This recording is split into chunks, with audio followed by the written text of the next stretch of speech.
Hey this is Jasmine Patel, welcome back to the world of stories. जितने भी लोग actor बनना चाहते हैं और जिनका कोई बैकअप नहीं है, उन सबके दिमाग में पिछले कुछ दिनों से एक सवाल घर कर गया है कि हम आउटसाइडर हैं तो क्या हम कभी भी इंडस्ट्री में अपनी अलग जगह बना पाएंगे। बहुत लोग डिमोटिवेट भी हो चुके हैं और अगर आप मेरे फैन हो और आप डिमोटिवेट हो जाओ, ये मैं कैसे देख सकता हूँ। एक एक करके सारे आउटसाइडर सुपरस्टार की स्टोरी आपको मिलेगी। आपको उनकी किताबें, इंटरव्यूज, आर्टिकल्स पढ़ने की ज़रूरत नहीं है। 10 मिनट में सब कुछ कवर करके आपको उन सब की जर्नी मिलती रहेगी। सुनते जाओ, मेहनत करते जाओ, कुछ भी हो जाए क्विट नहीं करना है तो नहीं करना है बस। तो आज से शुरू करते हैं आयुष्मान खुराना की स्टोरी से। आयुष्मान खुराना का जन्म पंजाब के चंडीगढ़ शहर में 14 सितंबर 1984 को हुआ। पिता श्री पी खुराना एक ज्योतिष थे, माताजी हाउसवाइफ। आयुष्मान को बचपन से ही एक्टिंग का शौक था। जब वो 4 साल के थे तब उनकी दादी उनको अलग अलग हीरोज़ की नकल करके दिखाया करती थी। दादी की सदाकारी से आयुष्मान को एक्टिंग का शौक जाग गया। आयुष्मान का नाम पहले था निशांत। जब 3 साल के हुए तो आयुष्मान के माता पिता ने उनका नाम निशांत से फिर आयुष्मान कर दिया। आयुष्मान की शुरुआती पढ़ाई चंडीगढ़ की सेंट जॉन हाई स्कूल में हुई। वो पढ़ाई के साथ साथ थिएटर भी करते थे उस टाइम पे। आयुष्मान ने स्कूल की शिक्षा प्राप्त करने के बाद चंडीगढ़ की डीएवी कॉलेज में अंग्रेजी साहित्य में एडमिशन लिया था। यहाँ पर भी आयुष्मान ने थिएटर्स जारी रखे। आयुष्मान डीएवी कॉलेज के आगाज और मनतंत्र थिएटर के संस्थापक सदस्य भी रहे हैं। आयुष्मान ने कई प्रकार के नाटकों में अभिनय किया है। कॉलेज फेस्टिवल्स में बहुत पार्टिसिपेट किया है और अवार्ड भी जीते हैं। उन्होंने नुक्कड़ नाटक भी बहुत किए हैं। मतलब जहाँ जहाँ पर भी उनको एक्टिंग करने का मौका मिला वहाँ पर उन्होंने मौके का फ़ायदा उठाया ही है। प्लेटफॉर्म चाहे कोई भी हो।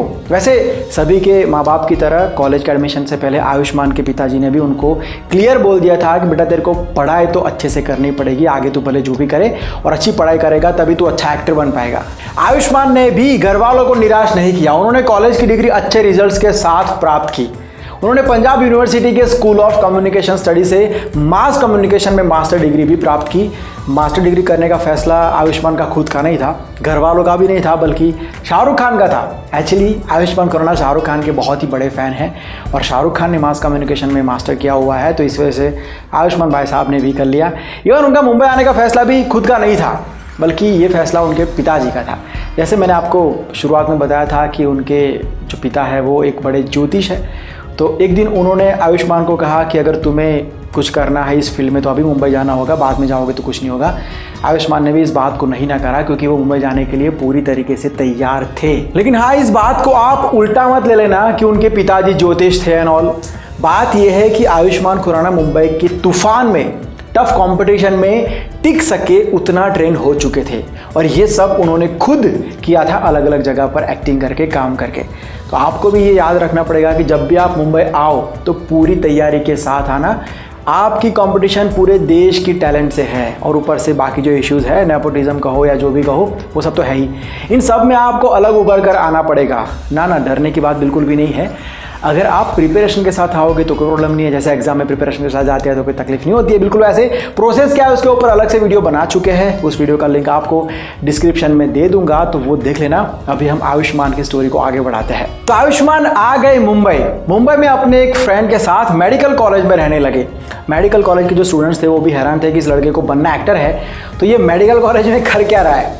आयुष्मान जब 17 साल के थे तब उन्होंने चैनल वी के रियलिटी शो पॉप स्टार में पार्टिसिपेट किया था। ये बात है 2002 की। उस शो में वो सबसे यंग कंटेस्टेंट थे। उसके बाद 2004 में MTV रोडी सीजन 2 में उन्होंने पार्टिसिपेट किया था। आपको ये याद होगा क्योंकि आयुष्मान ये शो जीते थे। उसके बाद उन्होंने जर्नलिज्म में ग्रेजुएशन और उसके बाद पोस्ट ग्रेजुएशन किया और उसके बाद इंटरव्यूज़ देना शुरू किया। देखो बंदा कहाँ कहाँ से गुजरा है। उसके बाद उन्हें बिग FM रेडियो में काम करने का मौका मिल गया दिल्ली में। रेडियो पर उनका एक शो शुरू हुआ, बिग चाय मान ना मान मैं तेरा आयुष्मान, और ये शो सुपरहिट हुआ और इसके लिए उन्हें यंग अचीवर अवार्ड भी दिया गया, उनको सम्मानित किया गया। रेडियो के बाद आयुष्मान युवाओं के लिए सूचनात्मक show Pepsi MTV WhatsApp the voice of Youngistan के साथ MTV पर वीडियो जॉकी का काम करने लगे। ये शो भी लोगों को बहुत पसंद आया था। अब आयुष्मान खुराना सक्सेसफुल RJ से सक्सेसफुल VJ बन चुके थे। उसके बाद उन्होंने MTV के साथ बहुत सारे शोज किए, लाइक MTV फुल्ली फालतू मूवीज, चेक दे इंडिया, जादू एक बार वगैरह। उसके बाद भी बंदा रुका नहीं, आगे बढ़ता गया। उन्होंने छोटे पर्दे पर होस्टिंग करना शुरू कर दिया। कलर्स पर उन्होंने इंडियाज़ गॉट टैलेंट को होस्ट किया है, उसके बाद MTV rock on, the next innings for T20 IPL season 3, just dance, बहुत सारे शोज़ उन्होंने होस्ट किए हैं और वो सक्सेसफुल होस्ट बन चुके थे। ये सब सही था, लेकिन मंजिल अभी बहुत ज़्यादा दूर थी। लेकिन आयुष्मान मेहनत करते रहे। आखिरकार वो दिन आ ही गया जिसका आयुष्मान को बेसब्री से इंतजार था। 2012 में आयुष्मान को सुजीत सरकार की फिल्म विकेट हॉरर में काम करने का मौका आखिर मिल ही गया और ये फिल्म बॉक्स ऑफिस पर सुपर डुपर हिट साबित हुई। इस फिल्म के अंदर उन्होंने गाना भी गाया था, कौन सा, पानी दा, आपको बताया, वो भी सुपर हिट हुआ था। तो इस फिल्म के लिए आयुष्मान को best actor and best playback singer का फिल्म फेयर अवार्ड मिला था। इस फिल्म ने आयुष्मान की ज़िंदगी बदल दी थी, लेकिन वक्त ने एक और करवट ली।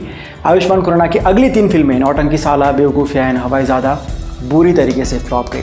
जिस तरीके से आयुष्मान खुराना आगे बढ़ रहे थे और जिस तरीके से खास करके उन्होंने एंट्री की थी इंडस्ट्री में, तो सबको लग रहा था कि ये बहुत जल्दी बॉलीवुड का सुपरस्टार बन जाएगा, लेकिन ऐसा हुआ नहीं।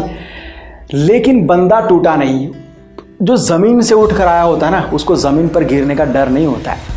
आयुष्मान की नज़र में तो ये था कि मैं फेल नहीं हुआ हूँ, मेरी सक्सेस थोड़ा सा पोस्टपोन हो गई है, बाकी मेहनत करते हैं, पीछे से यहाँ तक आए हैं तो यहाँ से आगे जाना तो बहुत ही ईजी रहता है। और ये मोड जो है ना ज़िंदगी में, सबकी ज़िंदगी में आता है। प्रॉब्लम ये होता है कि ज़्यादातर लोग क्विट कर देते हैं कि मैं कैसे फेल हो सकता हूँ। कभी भी क्विट मत करो। अगर आप 0 से 5 तक आ सकते हो तो 5 से 6 तक जा ही सकते हो। 0 से 6 तक आ सकते हो तो 6 से 7 तक जा ही सकते हो। इस बात को ऑलवेज याद रखना। उसके बाद 2015 में उनकी एक और फिल्म आई, दम लगा के हैसा, जो बॉक्स ऑफिस पर सुपर हिट हुई और इस फिल्म ने आयुष्मान के करियर को ट्रैक पर तो ला दिया, लेकिन उसके बाद जो फिल्म आई मेरी प्यारी बिंदु, वो फ्लॉप हो गई। फिर से लोगों ने बातें करना शुरू कर दिया कि सक्सेस इसके बस की बात नहीं है, लेकिन यहाँ पर भी आयुष्मान रुके नहीं, टूटे नहीं। उसके बाद जो फिल्में उन्होंने सिलेक्ट की और उन फिल्मों के अंदर जो परफॉर्म किया है, लाइक शुभ मंगल सावधान, बरेली की बर्फी, अंधाधुन, बधाई हो, आर्टिकल 15, ड्रीम गर्ल, बाला, शुभ मंगल ज़्यादा सावधान, गुलाब सीताबो, इन फिल्मों में उन्होंने जो प्रूव किया अपने टैलेंट को, इस सारी फिल्मों ने उनको सुपरस्टार बना दिया। वो 0 से शुरुआत करने वाला एक आउटसाइडर जिसका कोई बैकअप नहीं था, वो आज बॉलीवुड का सुपरस्टार है। तो क्या सीखे आप आयुष्मान खुराना की स्टोरी से? ज़िंदगी में जितने भी तकलीफ़ें आ जाए, तकलीफ़ों के वजह से कभी क्विट मत करो। वो तकलीफ़ें आपको स्ट्रॉन्ग बनाएगी। शायद जो आप चाहते हो उसके लिए उतना स्ट्रॉन्ग बनना ज़रूरी है, तो वो तकलीफ़ें भी आपको सपोर्ट ही कर रही है। आप उसको नेगेटिव लेके क्विट मत कर देना, रुक मत जाना। और दूसरी बात, लोगों की, खास करके इस बात पे ज़्यादा ध्यान देना, लोगों की नेगेटिव कमेंट्स पर ज़्यादा फोकस मत करो। जो लोग आज आपको ताना मार रहे हैं, आपका मजाक उड़ा रहे हैं, आपका जो सफ़र है, आपका जो ड्रीम है, उसके ऊपर जो डाउट क्रिएट कर रहे हैं, आपको ये कह रहे हैं कि आप नहीं कर पाओगे, वही लोग जब आप उस फील्ड में सक्सेसफुल हो जाओगे तो आपके लिए तालियां बजाएंगे। और ऐसा हर केस में होता है और ऐसा ही हुआ है, ऐसा ही होगा, आपके केस में भी ऐसा ही होगा। तो उन लोगों की फिक्र करके अपना ड्रीम मत तोड़ दो। उन लोगों की वजह से आपका जो खुद पर भरोसा है उसको मत खो दो।